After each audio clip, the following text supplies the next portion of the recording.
Fala aí, galera, bem-vindo mais um Atual de Ideias. Hoje eu tô aqui com a Dani para bater um papo sobre psicologia, sobre educação, sobre a quarentena, o que isso causa na nossa cabeça.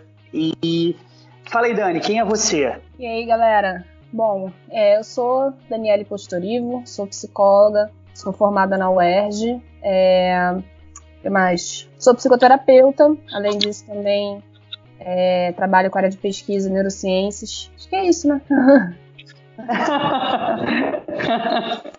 Então, show de bola. Então, Dani, pra gente começar, eu queria falar um pouquinho sobre educação, como a nossa educação até agora impacta como a gente está vivendo tudo, né?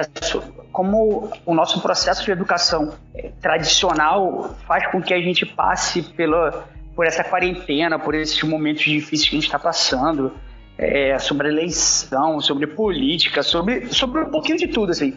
Como o processo de educação faz parte, culpado ou não disso tudo que a gente está vivendo? Né? Agora então vai meia hora de textão. Textão no Facebook. É isso.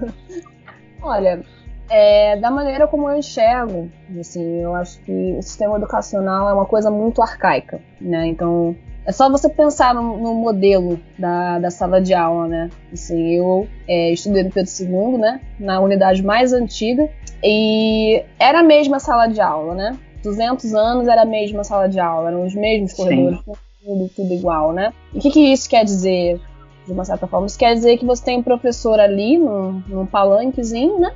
Ele tá ali num degrauzinho todo acima. Todo poderoso. Né? Sozinho ali atrás do balcão dele, né? E assim, é sutil essa coisa do degrau, mas o degrau existe. Ele tá ali. E aí o professor Ele foi pensado para isso, né? Ele foi pensado justamente para isso, né? Colocar o professor ali em cima e o aluno, né, numa posição de espectador, né? Numa posição abaixo, né? Então o que a gente tem ali no modelo da sala de aula? Você tem uma hierarquia, né? Você tem um professor ali, num palanque, né? E o aluno numa posição de inferioridade e de medo, né? De medo, né? De estar ali diante do todo-poderoso professor. Sim. Né? Quer dizer a palavra aluno, né? Sem luz. Que é a luz, menino. Isso. Sem luz, cara. Sem luz, gente. Pesado, né? Quando pensa. Gente, eu lembro de um professor na faculdade que ele falou, ele estava falando sobre isso. Um aluno estava discutindo muito e assim, debatendo muito sobre a matéria, e era um professor muito escroto. Que ele falou assim: você sabe quem você é? Aí eu falei assim: como assim? Ele falou assim: você é meu aluno. Aluno do latim é lumine, ou seja, sem luz. Eu estou aqui para iluminar sua cabeça. Você não sabe de nada. E fez um discurso escroto e gigante. E ainda tem muito isso, né? É muito pesado essa hierarquia posta dentro da educação. Você acha que isso afasta muito o professor do aluno até hoje? Eu acho que isso corta, né, a relação professor-aluno. O laço, né? Relação professor-aluno. Diante disso, existe o professor, enquanto ser iluminado, enquanto uma divindade dentro da sala de aula, intocável, inalcançável, ao qual se você se referir a ele, você está sendo um tirano quase, né? Ali de colocar inverte, né? Colocar alguma vírgula ali no que ele está falando. Então, vira ali um campo, né, de batalha, uma coisa muito psicológica, se for para pensar assim, o que rola numa sala de aula, né? Todas as travas que tem para um aluno levantar a mão, por mais que ele esteja cheio de dúvidas, né? O que tem por trás disso, né? Muito, né, eu diria que tem a ver com essa coisa, né, do professor estar num lugar de divindade, e ele se estabelece naquilo ali, né? Não só você tem um sistema educacional que já coloca a sala de aula nesse modelo, né? Que você tem um palanque ali pro professor, mas você tem um professor que também assume esse papel, né? Que em algum momento ele passa, né? de aluno para professor, que é mais contraditório, né? Ele muda ali o lugar dele na hierarquia e ele começa a agir como essa coisa, né? Com essa autoridade toda, né? Ele parece que ganha finalmente aquele lugar do respeito, né? Aquele lugar, né? Aquela figura de então agora eu sou o ser iluminado. E aí começa um ciclo eterno de alunos oprimidos, né? Alunos que passam por uma experiência péssima no sistema educacional, no ensino médio, alunos, adolescentes que se matam, a escola não sabe o que está acontecendo ali, a escola não está presente, não tem nenhuma resposta para dar para esses pais, é uma coisa bem, bem comum, né? Ali a gente fica naquela coisa, até que ponto o sistema educacional tem uma influência nisso também, né? Óbvio, a gente não pode afirmar nada, mas a gente fica com isso na cabeça, né? Porque a escola é muito fria, né? Num geral. Adolescente, gente. O que é a vida de um adolescente? É a escola 40 horas por semana, basicamente. Então, assim, você vai ter com um adolescente que tira a própria vida, 15 anos de idade, não tem nenhuma influência com aquele ambiente, com o que se cria ali. E, assim, as posições de hierarquia que são criadas no colégio, assim, não só diante de professor-aluno, mas aí começa a vir a influência, a bater de aluno para aluno também. Começa o aluno que é iluminado e o aluno que não é iluminado. E aí você começa a ter essa hierarquia presente em todos os âmbitos escolares, né? E você reagindo muito mal, né? A toda essa hierarquia. Mas isso é totalmente só para voltar à pergunta que eu já fiz dela, né? Mas é basicamente é um reflexo da forma como a academia é algo que vem como quem faz parte da academia, quem entra na academia, né, o professor, como esse status vem como algo de deter conhecimento, né? Até que ponto se torna... Caramba, tô começando a soltar fogos aqui atrás. E eu tô ouvindo os mesmos fogos aqui perto de casa. Tá ouvindo? A gente é quase vizinho, né, na real. Eu tô ouvindo lá fora. Antes de começar, eu fechei um pouquinho a janela. Quando eu ouvi aí, depois eu comecei a ouvir aqui. Eu falei, opa, estou ouvindo os fogos. Falei, professor poderoso, já começou os fogos aqui atrás. Já começou, já uma manifestação, gente. Ó, panelaço. Só faltou um panelaço no meio da conversa. Mas tá eu e você batendo panela aqui falando dos professores. Inclusive, eu bato panela todos os dias. Não tem jeito, né? Eu conversei no primeiro podcast que eu gravei com os alunos algumas coisas sobre rede social que tem tudo a ver com educação, assim, na real, que aí vai traçar alguns paralelos de algumas coisas que eu tenho aqui anotado para te perguntar. Como a rede social ela entra nesse déficit da escola, sacou? Nós temos um modelo pedagógico muito ruim que é da época da Revolução Industrial, igual você comentou, tipo, de 200 anos para cá, você não consegue ver diferença de uma sala de aula, né? Você pega um cara de 200 anos atrás e bota ele hoje aqui no meio do centro do Rio de Janeiro, ele não consegue ver diferença nenhuma. Vai falar assim, na verdade ele vai ficar desesperado, vai assim, meu Deus, tem um carro, as pessoas estão olhando para uma tela enquanto andam, que loucura é essa? Mas se tu bota ele dentro de uma sala de aula, ele se sente extremamente confortável, porque ela é idêntica. Idêntica. Né? Não mudou, assim, óbvio, tem as suas exceções, mas, tipo, no geral, é igual, sacou? Não mudou nada. Igual você falou, tem um professor num platô acima de todo mundo, sabe? Considerando todos que estão abaixo daquele platô como inferiores, blá. Como você vê esse contraste que acontece na sala de aula desse modelo que é totalmente ultrapassado com a rede social? Essa junção desses dois num lugar onde o professor afasta o aluno, isso faz com que ele interaja menos com o conteúdo, com o processo de aprendizado, com o processo científico, e ele chega na rede social e ele tem pessoas, teoricamente, entre aspas, gigantes, tentando ensinar coisas para ele, coisas erradas, muitas das vezes. Como é que você vê esse conflito? Por que as redes sociais conseguem agregar tanto mais o jovem teoricamente ensinar mais para ele do que a sala de aula? Qual é esse momento onde o professor perde, a sociedade perde com isso? A rede social fala a língua do aluno, né? Você não vê nenhum vídeo, bom, pelo menos nenhum assim, de um canal que tenha muitas pessoas inscritas, em que você vai botar uma câmera ali atrás, no fundo da sala de aula, e a pessoa vai estar no palanque dando aquela aula tradicional, vendo o que diz no quadro, né? Porque eu acho que a rede social, ela entende que ela tem que estar se atualizando o tempo todo para conseguir manter pessoas inscritas. Ela depende que o aluno, né, ou a pessoa que vai estar ali inscrita, esteja interessado. No colégio, se você tem uma turma inteira que não tá nem um pouco interessada no que você tá falando. Nadinha. Você vai continuar com o que você tá fazendo ali, porque você tá seguindo o tradicional e é aquele lugar que foi ensinado pra você e acabou, tô fazendo a tua parte. Se o cara quer aprender, aprende. Se não quer também, tchau.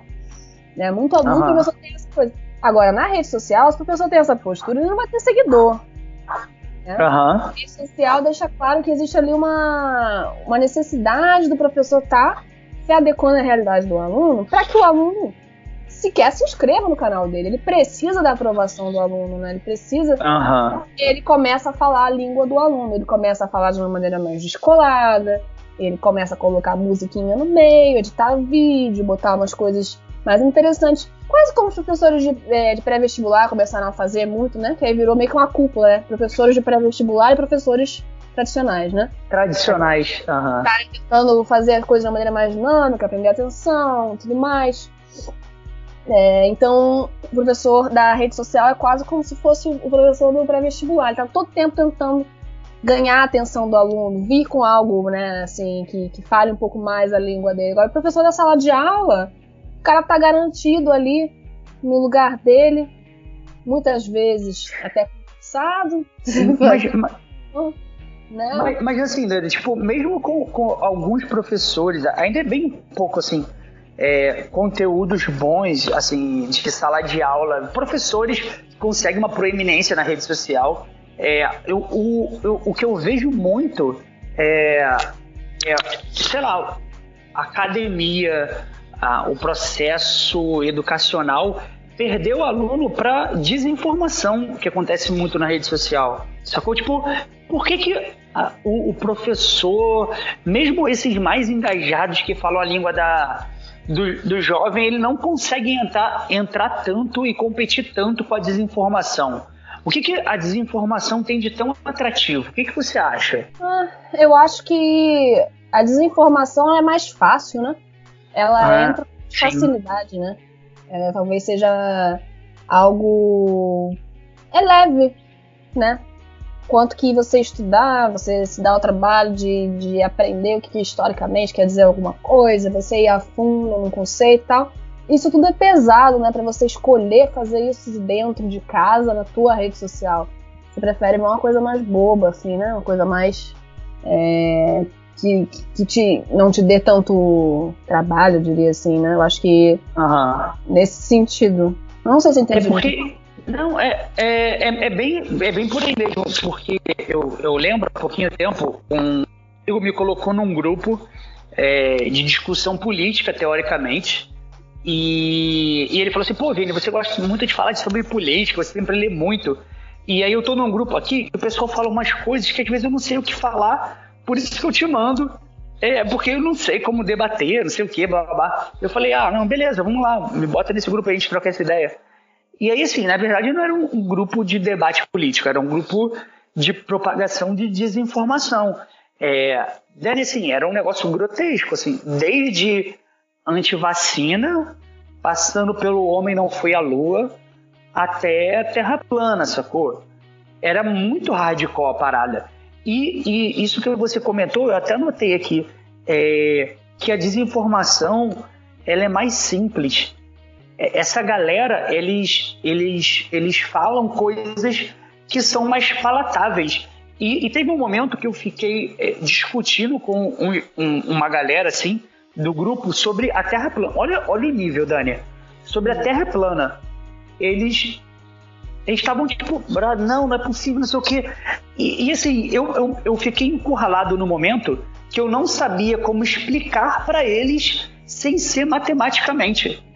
Sacou? Tipo assim, chegou um momento que eles estavam falando um monte de coisa, eu falei assim, brother, mas isso que vocês estão falando são tudo dados empíricos que não se comprovam. Se você for aprofundar esses testes, nenhum deles se comprovam. Então, tipo, eles falam, mas se eu for no horizonte, você vai ver que ele é reto. Eu falei, não, brother, não é, porque tá muito distante, tal qual, se você for olhar um avião, ele tá muito pequenininho, mas não é que o avião é pequeno, né? É porque a gente tá muito distante. O horizonte, ele tem frações de espaço que estão menorzinhas, porque está muito distante. E aí, tipo, eu fui vendo que conforme eu ia falando, eu cada vez fui ficando mais complexo no meu jeito de falar, até que chegou no momento que eu falei assim, cara, então, eu quero que vocês me tragam algum guru desse da Terra plana que consiga provar matematicamente o que ele está falando. Porque assim, não tem como explicar para você. Oi? Aí eles começam a te atacar, né? Porque aí para os argumentos. É isso. Exatamente. Tipo assim, você só acredita em ciência, você só não acredita em matemática. E eu falei, não, brother, é porque assim, tudo que nos norteia, que passa pelo método científico, ou ele tem um viés matemático, que você consegue provar com número, ou com repetições de testes. Se não for isso, não é científico. E eles falam assim, mas você só acredita em ciência, ciência mente, não sei o quê. Os cientistas falaram que o homem foi na Lua e já foi provado que é mentira. Eu falei, pô, cara, mas assim, se você não acredita na ciência, você pode olhar para a história. Eles estavam na Guerra Fria, Estados Unidos e União Soviética estavam guerreando sinistro para ver quem iam ser os donos do mundo. Você acha mesmo que a União Soviética ia deixar essa narrativa passar, sacou? De que os Estados Unidos foi para a Lua e eles não, eles foram primeiro e a União Soviética não.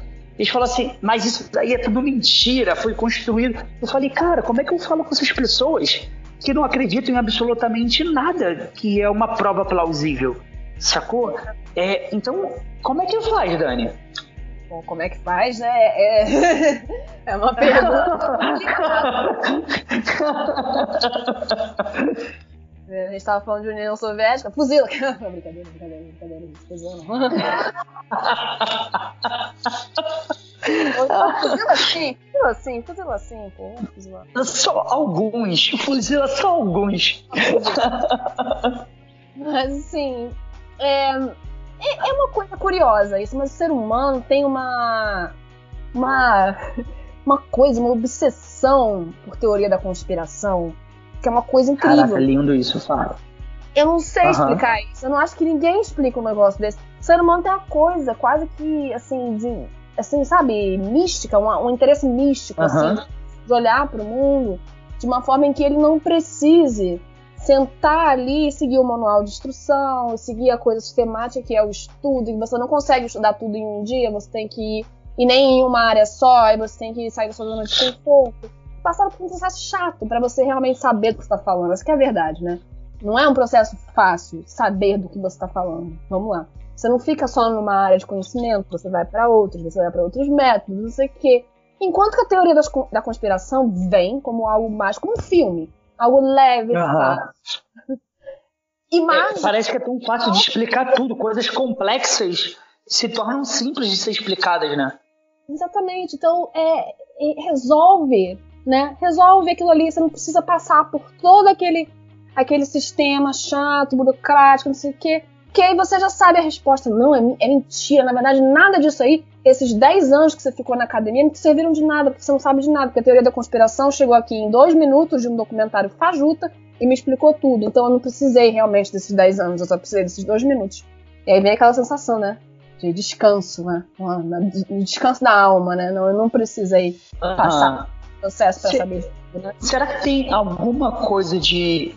Porque assim, quando você fala de teoria da conspiração, geralmente a teoria da conspiração está negando uma série de fatos muito consolidados. Então tem alguma coisa de contravenção, de rebeldia, quando você abraça uma teoria da conspiração? Tem alguma coisa disso? Eu imagino que sim, né? Eu imagino que tem exatamente a ver com isso, essa coisa de... toda questão, né, não importa o quanto ela seja comprovada, o quanto que ela seja presente na realidade, do mesmo grupo, sempre vai ter pessoas que vão ser a favor, que vão ter argumentos contra, sempre vai ter isso, né? Conflito, né? E, assim, é claro que no momento que você se coloca de um lado, você assume uma posição nesse conflito. Então, já vem essa ideia de revolta, de rebeldia, de estar contra um outro lado, naturalmente. Agora, tem uma parada, tipo assim, eu sei de uma verdade que ninguém mais sabe.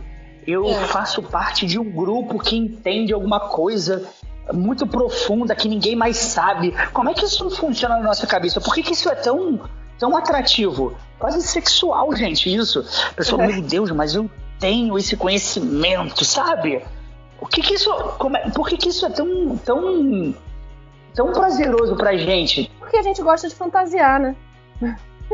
Assim, você é da fantasia, né? Porque quando você tá no âmbito da fantasia, tudo é possível, não existe limite, né? Não existe limite pro ser humano que vive na fantasia, né? Então, o ser humano, no momento que ele tá naquela fantasia de que ele detém algum conhecimento, de que ele pode, tem algo místico, algo mágico ali na forma de agir, ele começa a ter essa coisa megalomaníaca, né? De se sentir superior, faz parte de um grupo muito seleto que sabe da verdade. É uma fantasia, beira a esquizofrenia, né? Pode ser, inclusive pode ser um sintoma, tá? Será, gente? Essa galera falando essas coisas. Será que aqui a gente conseguiu traçar uma linha que delimita algumas esquizofrenias, gente? Olha, tenho certeza que se algumas dessas pessoas fossem um dia consultadas, não iam sair tão facilmente assim no consultório de psiquiatra. Sem uma camisa de força, eles não sairiam, não. E assim, eu fico pensando, né? Porque essa coisa, o ser humano é muito apegado com a fantasia. A fantasia é um porto seguro. Então, acho que talvez isso é um porto seguro quando você tá sozinho com a tua fantasia. Tem alguma coisa que pode te impedir? Que pode te vencer? Que pode te tirar? Sabe? Não tem. É um lugar que você é invencível. Você não tem limite. Você pode pensar e criar o que você quiser quando você tá na tua fantasia. Então, no momento que chega alguém e fala pra você que num passo de mágica você pode entender a dinâmica do mundo, aquilo é atraente, né? E essas teorias da conspiração são isso, né? Fala, ó, tá vendo aqueles 30 anos de estudo sobre isso aqui? Esquece. Tem uma outra teoria que diz que você não precisa disso, você tem um passo de mágica, e aí começa a fantasia, né? E aí o ser humano se coloca naquele lugar megalomaníaco e tudo mais. Acho que talvez Caraca, que maluco isso. Isso faz muito sim. É muito doido, porque tipo, é meio que um ciclo, né?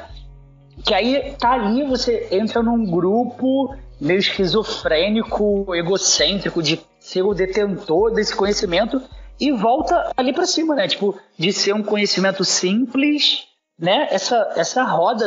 Caraca, que doideira isso. Aí vem a fantasia, né? Aquela coisa, né? Dan Brown. Maçonaria. O que tem por trás da maçonaria? Sabe, aqueles tipos documentários, assim. Qual é o nome daquele canal, cara? Que vive tendo... Do History? Pois é. Que Dos alienígenas do passado. Exatamente. Nossa, meu pai ama isso. Ama. Uma coisa...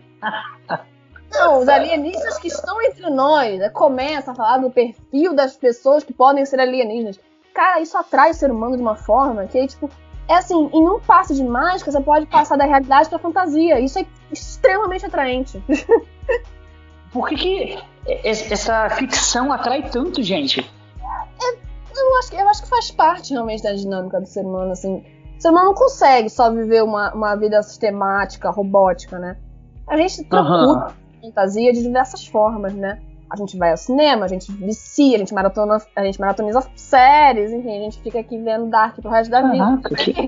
Sabe? A gente faz assim. Você acha que isso... Gente, caraca, eu tô com a minha cabeça explodindo agora. Você sabe aquele mesmo, tipo...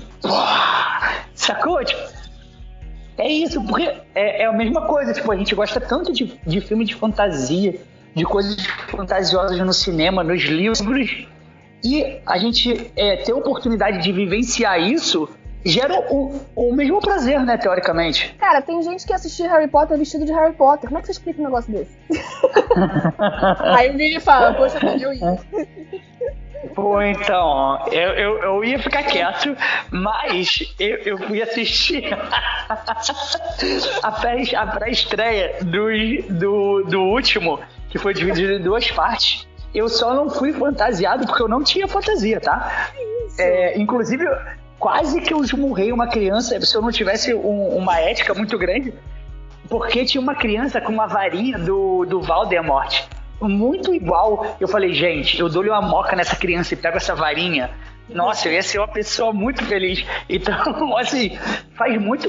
Gente, isso faz muito sentido, Dani.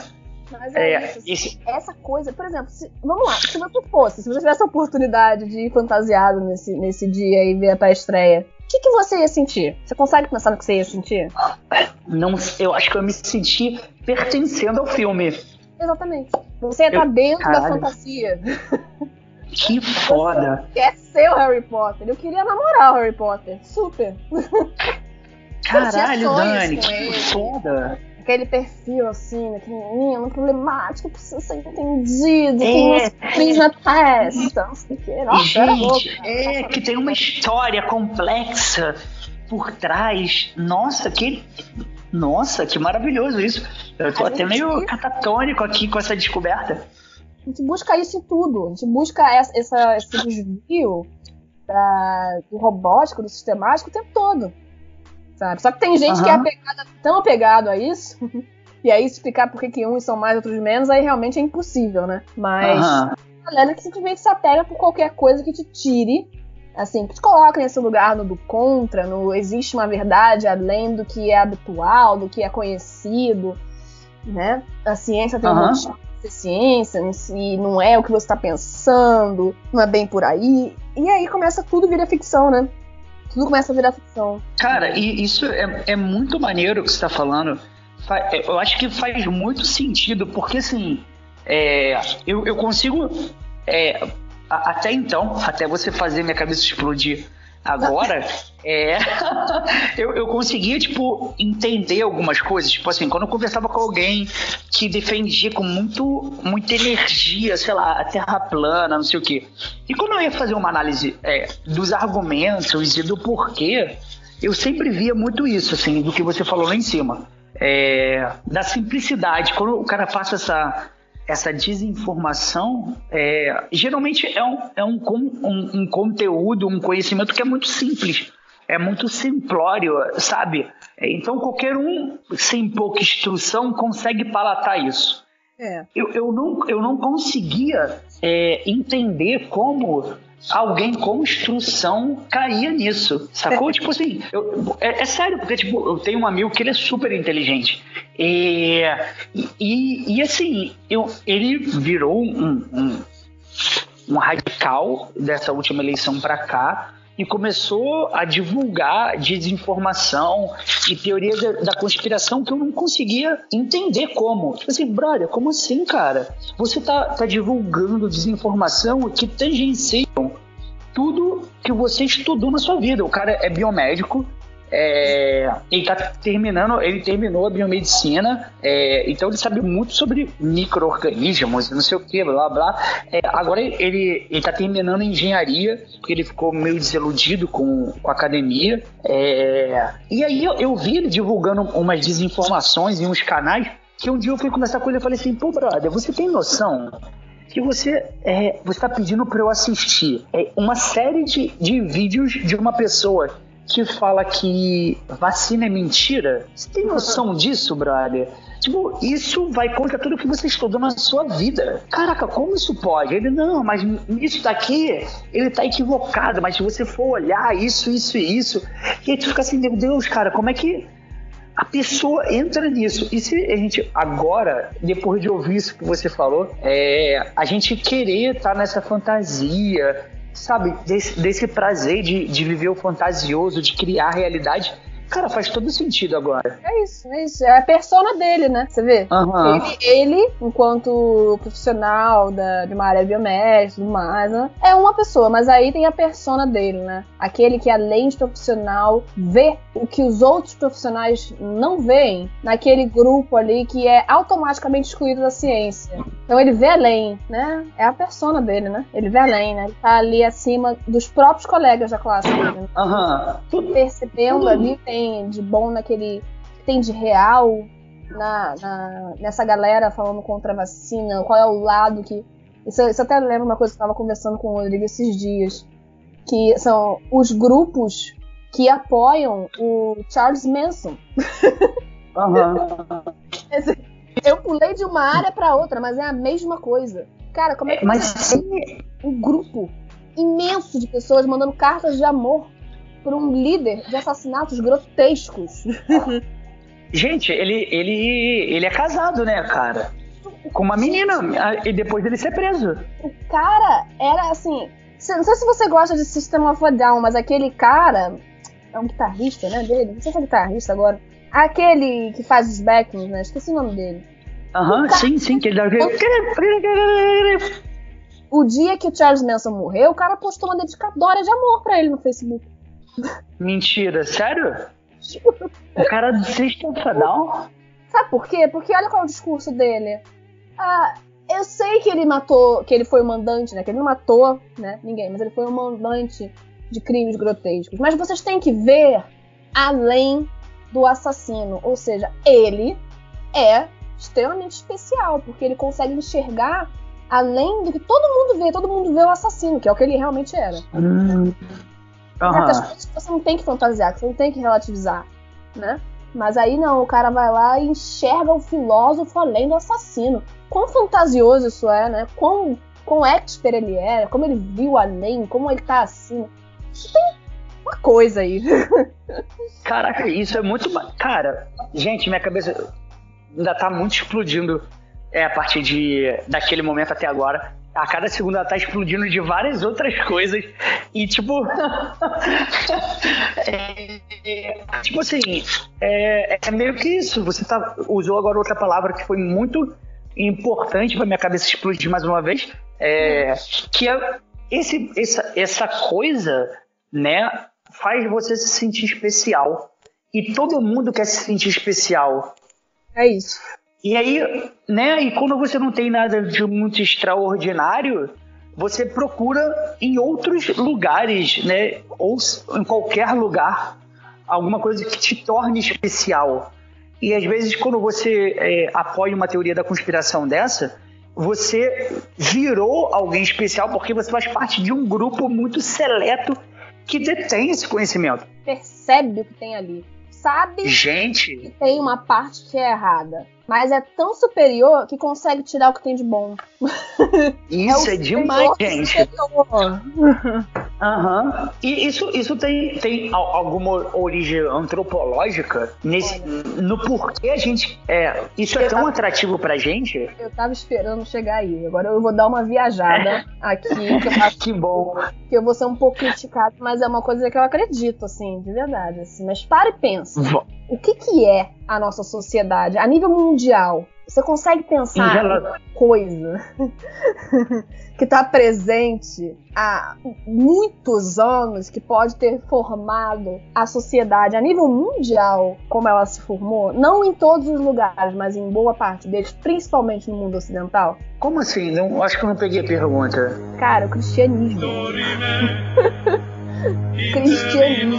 O que é o cristianismo, se não a base de toda a sociedade ocidental e tudo mais? E, cara, quando eu falo isso, tá, gente? Eu não tô criticando quem é religioso, não, tá? Mas eu acho que a gente tem que pensar... Eu tô falando do cristianismo aqui como um fenômeno sociológico.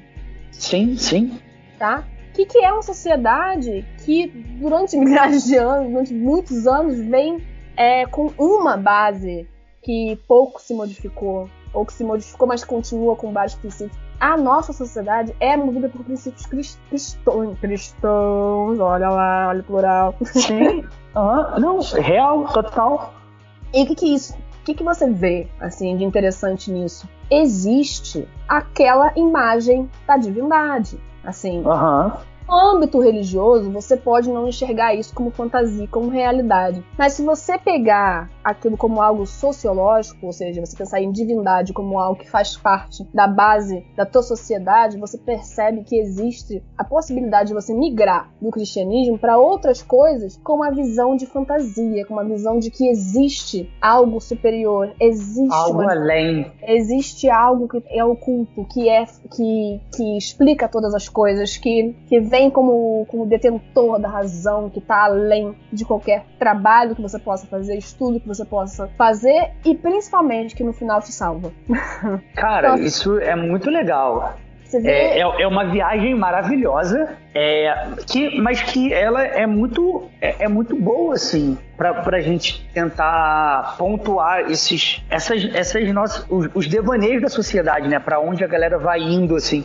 Porque para você acreditar pegando o cristianismo, mas eu acho que religião no geral, você tem que acreditar no inexplicável, né? Então, qualquer sociedade que tenha muita raiz religiosa, ela tem uma forte tendência a acreditar numa teoria da conspiração, num salvador. Eu acho que é por isso que a gente tem tanto líder populista, porque e geralmente são em sociedades que têm uma base religiosa muito forte, porque a religião geralmente dita isso, um salvador da pátria, que tem explicações além do padrão, que sabe que não precisa ter, na verdade, uma explicação que todo mundo entenda. Você vai entender lá na frente. Ele está fazendo porque ele sabe o melhor, né? Tem um pouquinho disso. Claro, e assim, por que eu falei cristianismo? Tá, só pra deixar claro que as pessoas podem achar que eu tô com implicância com cristianismo. Não é isso. Mas porque é a realidade que eu conheço. Eu não posso falar das outras religiões. Sim, claro. Claro. Então, a realidade que eu conheço é como a nossa religião predominante moldou a nossa sociedade ocidental, né? Digamos assim, a oriental já tem outras coisas ali, né? Mais dinâmicas, assim, que eu não tenho como falar, que eu não tenho vivência. Mas você pensar no cristianismo como base de princípios, de valores, e aí você pensa, mas aí e Deus vai um pouco além disso, né? Se você é religioso, agora tô falando, né, pra quem tá ouvindo, se você é religioso, vai um pouco além da questão de existir ou não um Deus, mas por que sociologicamente significa a escritura sagrada? Onde se coloca uma sociedade, né? O lugar de certo e errado, e principalmente o lugar do que você pode fazer, do conhecimento como algo místico, como algo que só vem através da fé, só vem através de algo que não se vê, sabe? Por mais que Deus exista ou não, isso tem reflexos em outras coisas que teoricamente não teriam nada a ver com isso na nossa sociedade. Sim. E aí essa quer um exemplo, uma coisa que é muito discutida na psicologia e tem nitidamente uma base cristã ali, mas que não sei se é tão nítida agora pra eu pensar, mas é a questão do suicídio. Suicídio, cara, por quê? Por que você acha, Vini, que as pessoas que cometem suicídio são tão julgadas? Por que você acha que demorou tanto tempo pra a sociedade começar a encarar aquele indivíduo como alguém que estava num sofrimento tão pessoal que você não tem acesso, você não pode... profundo. E até hoje não... Você não... Por quê? Porque o suicídio é o maior... pecado. É o maior pecado. Sim, é o maior. porque você está jogando fora o dom divino da vida. Exatamente. É o maior pecado, essas coisas, esses valores estão dentro da gente sem a gente saber. E aí, como que você não vai achar que essa coisa do fantasioso, do divino, do oculto, do místico também não tem a ver com isso? Essa busca por um conhecimento salvador, místico, que vai além, que tá além de qualquer outra coisa, que estudo não explica, mas que tudo mais. E aí você vem com essa coisa. Isso tem uma base cristã. A nossa sociedade é movida por isso. E a gente é movido por isso. A gente tem essa influência em tudo. Quem diz que é ateu também tem essa influência, porque tá na sociedade. Não tem jeito, sabe? Com certeza absoluta. Porque a pessoa que se tornou ateu, né, no caso, eu me coloco nisso, independente de qualquer coisa, eu fui moldado numa sociedade dogmática, assim. Por exemplo, a Helen às vezes me sacaneia quando fala assim, pô, que maneiro, graças a Deus que deu tudo certo. Ela fala assim, graças a Deus? Você tá falando graças a Deus? Que ateu é esse? Mas até o nosso vocabulário, nossas expressões idiomáticas, elas estão construídas a partir de dogmas, sacou? De coisas religiosas, assim. Então, até para quem pensa muito diferente dos dogmas, a gente, eu, no caso, ainda tô dentro disso, sacou? Eu ainda vejo reflexos disso. Imagina pra quem não tá fora, né? Pra quem tem uma realidade, menos acadêmica quanto eu. Então, cara, isso faz muito sentido. Então, assim, um possível, não tô dizendo que é, tá? Eu não tenho acesso pra dizer o que claro, é, porque claro. não é. Mas uma possível explicação do porquê do apego, do nosso apego ao fantasioso, a nossa necessidade de estar o tempo todo tentando desviar da nossa rotina sistemática e da nossa rotina que ela é o que é, e acaba desvirtuar do fato de que a gente nasce, a gente trabalha, a gente estuda, a gente volta pra casa, a gente come uma pizza, depois a gente trabalha, depois a gente morre. Não tem nada de específico. Lindo. Qual que é a maneira de se desvirtuar? Por que a gente tem essa necessidade de desvirtuar disso? Por que a gente não aceita isso? O caráter ordinário das coisas. Por que a gente não aceita? Porque existe um fundamento fantasioso e místico e de salvação, de descoberta de um mundo que a gente nem sabe dizer como que ele se dá, que é o paraíso, que vem depois, que tá ali, tá presente. Está presente nos valores da nossa sociedade. Então a gente tá o tempo todo tentando desvirtuar da realidade ordinária das coisas. Tem uma fantasia ali, sempre. Caraca, e outra coisa que é muito legal nisso, que é um pouquinho desse detalhezinho que você colocou agora, que eu acho que é gigante também. Que assim, você acreditar numa coisa dessa, numa teoria da conspiração, isso quebra a tua rotina, né? Que é um pouquinho isso, tipo, você tá tão imerso nessa rotina, lá, trabalha, janta, almoça, volta pra casa, trânsito, blá blá blá. Sabe essa coisa que vai te norteando no dia a dia? Do nada você tem uma verdade ali por trás que você tem que investigar. Gente, isso te dá um prazer, te dá uma energia de vida muito diferente, né? Agora, Vini, eu vou te falar uma coisa. Quantas pessoas por trás dessa coisa da Terra plana são cristãs? São cristãs, assim, ativas, evangélicas e tudo mais. Então, não, que eu conheço, a maioria. Mas eu tô falando uma coisa que é fato. A maioria, eu não tô falando que a maioria dos religiosos são terraplanistas, mas a maioria dos terraplanistas são religiosos muitas vezes fanáticos. Sim. Cara, você não tem como você não analisar por que essas duas coisas estão andando juntas, cara. Por quê, sabe? Caraca, isso... Anti-ciência, essa coisa anti-ciência. Ou então quem tá na ciência, mas tá com essa galera de ver além, essa coisa fantasiosa, né? Assim, é isso. Não, gente, isso é demais, assim, de verdade. Traçar esse paralelo. Eu tô até me segurei agora muito pra não entrar nesse assunto, porque eu acho que isso dá um episódio novo só sobre isso, assim, de como a religião norteia um pouquinho desses mitos do nosso dia a dia, né? Esses novos mitos que a gente tem de terra plana, de antivacina, essas coisas, de como ela pode estar norteando muita coisa, não agredindo a religião de forma nenhuma, mas mostrando que esse dogma, para quem, dependendo de quem coloca, de quem usa esse dogma, isso pode ser bem, bem prejudicial, né, para a sociedade.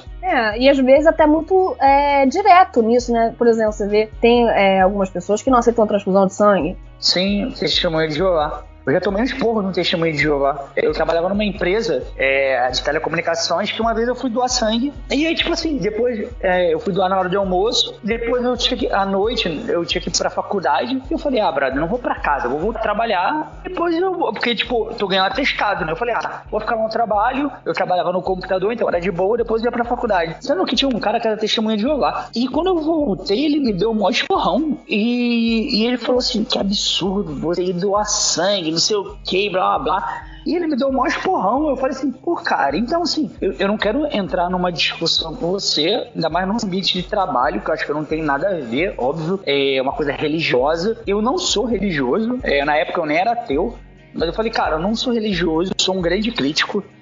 Na época eu me considerava agnóstico, que muita gente diz que é um ateu peidão. E aí eu falei com ele, eu falei, cara, então, eu não vou entrar em detalhe, porque eu não estudei muito profundo sobre a sua religião, mas assim, no pouco que eu conheço, Jesus deu a vida dele por nós, beleza? eu acho que ele ia ficar muito feliz se eu desse um pouquinho da minha vida para salvar outra pessoa, beleza? Eu não me matei, eu não me suicidei, eu dei um pedacinho da minha vida para salvar outra pessoa. Então, assim, eu não sei o que te norteia como religioso, beleza? Mas eu acho que se você estiver falando de Jesus Cristo, eu acho que ele ia estar muito feliz comigo, beleza? E aí eu não prolonguei muito a minha discussão com ele, porque é muito doido isso. Até mesmo dentro da religião, como ela descamba pra cada área muito doida, que uma às vezes nega a outra, né, cara? E sinceramente, Linha, assim, aquela coisa, isso vai além da existência ou da não existência de alguma coisa. E tem uma coisa que é mais importante pra sociologia do que a existência ou não de Deus, que é o efeito que tem as interpretações diversas sobre o que está escrito na Bíblia. Sim, sabe? Sim. Se as pessoas entenderem que a gente está falando mais disso do que de fato de negar ou assumir a existência de algo superior ou não, porque é essa a questão. As interpretações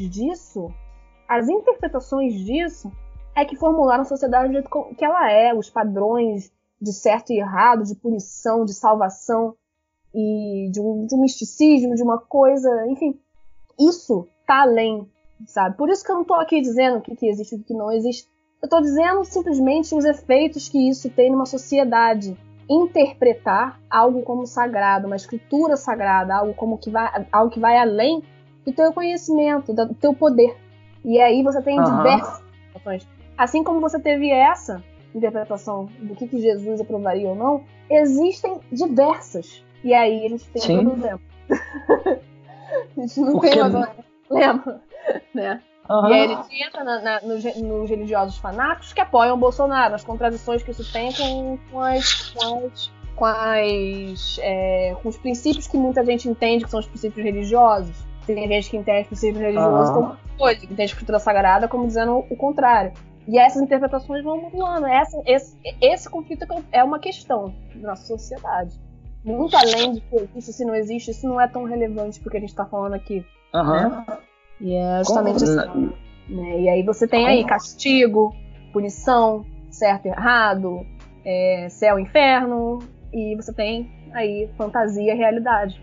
Né? Você não tem... Como que você consegue imaginar na sociedade alguém só, tipo, eu só nasço, cresço, trabalho, crio família e morro. Acabou. Não tem nada de especial nisso. Você conhece alguém que consegue... Se alguém consegue ter essa... Eu vivo assim. Mas eu não sou tão tipo, nasço, reproduzo e morro. Eu sei que eu me divirto no meio, mas eu não acredito em nada além disso, assim. É isso. É biológico, assim. Eu tenho um livro muito bom, que é O Gênio Egoísta, que ele fala um pouco sobre isso, assim.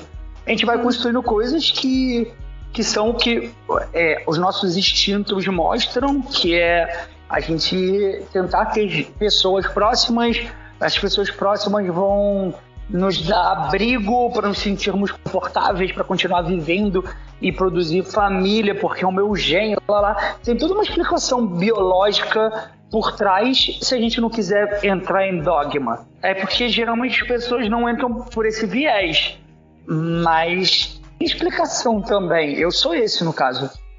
Mas aí que tá. É isso que eu ia falar. Até quem consegue ter isso diante de toda essa sociedade, com esses valores, esse misticismo, essa coisa, né? Você consegue ter isso sem o mínimo de angústia? Isso nunca te causou nenhuma angústia? Pensar. Assim, antigamente sim. Hoje em dia nenhuma. Hoje em dia nenhuma, mas foi um trabalho e tanto, não foi não? Sim, com certeza. Aquele preto que se dá, cara, eu vou morrer. Um dia eu vou morrer. Deixar de existir. Não ser. Nada. Hoje em dia, por exemplo, depois que eu consegui construir isso na minha cabeça e criar alguns entendimentos e ser mais racional em alguns medos, hoje em dia, por exemplo, quando eu me exponho a algum problema, alguma coisa que poderia colocar minha vida em risco, eu não penso assim, meu Deus, eu vou pro inferno, eu não fui uma boa pessoa. Eu assim, eu queria fazer tantas coisas ainda que não deu tempo. Que merda. Que pena, sacou? A minha cabeça hoje em dia é tipo assim, eu queria fazer tantas outras coisas, conhecer tantas coisas e não vai dar tempo, sacou? Eu tô mais nessa. Eu consegui modular e construir a minha cabeça até esse momento agora. Eu sei que é difícil pra cacete, mas, enfim, acontece também. Dani, só pra gente finalizar, não queria cortar o assunto porque, caraca, ele foi por um caminho muito melhor do que eu imaginava. Mas o meu fone... a gente começou a debater assim, vamos falar sobre o sistema educacional, a gente está falando sobre religião, antropologia, maravilhoso. E é porque meu fone tá terminando a bateria e se ele acabar, vai quebrar tudo que a gente foi gravando até agora, que vai quebrar tudo, depois para sincronizar vai ser uma merda. E aí, só pra gente finalizar assim, como é que você finaliza esses conceitos que a gente falou até agora, assim, de coisas que as pessoas podem pensar ou analisar para um próximo bate-papo nosso? É uma loucura, né? Eu acho que, assim, tudo que acontece na sociedade, a gente tem que dar um passo atrás, né? Um passo atrás na história, que a gente não é só o indivíduo, a gente tá em sociedade, né? O que a gente chama na fenomenologia de ser aí. Nós somos seres que estamos no mundo, não somos apenas seres, né? Então o fato de nós estarmos no mundo faz com que quando a gente for falar de grupos, de ideias, sabe? Ideias que seja, você tem que dar um passo atrás em você enquanto ser que está no mundo e o que isso quer dizer e vem querendo dizer ao longo da história da sociedade. Sabe? Então, nada é simplesmente uma coisa só, sabe? Tudo tem um background, uma coisa que você precisa parar para dar um passo atrás e pensar, gente, mas o que a minha história nesse planeta tem a ver com isso que a gente está vendo agora? Então, assim, na verdade, dando esse passo atrás, parando para analisar um pouco como é que as coisas foram se moldando, quais são os principais pilares da nossa sociedade, que molda a gente como sociedade, os padrões, a gente começa a perceber o porquê que algumas coisas acontecem de uma forma que você só olhar de uma forma rasa, assim, você não entende necessariamente. Você precisa ter uma análise de 1h40 aqui pra você para aí chegar. Então, eu acho que é isso. Dar um passo atrás no momento que você for pensar no porquê que alguma coisa é como ela é. Nem tudo é tão preto no branco assim, né? Acho que a gente tava falando sobre isso. Eu não sei se deu uma cortada, depois eu vou tentar melhorar na edição. E o meu fone morreu no meio do que você estava falando.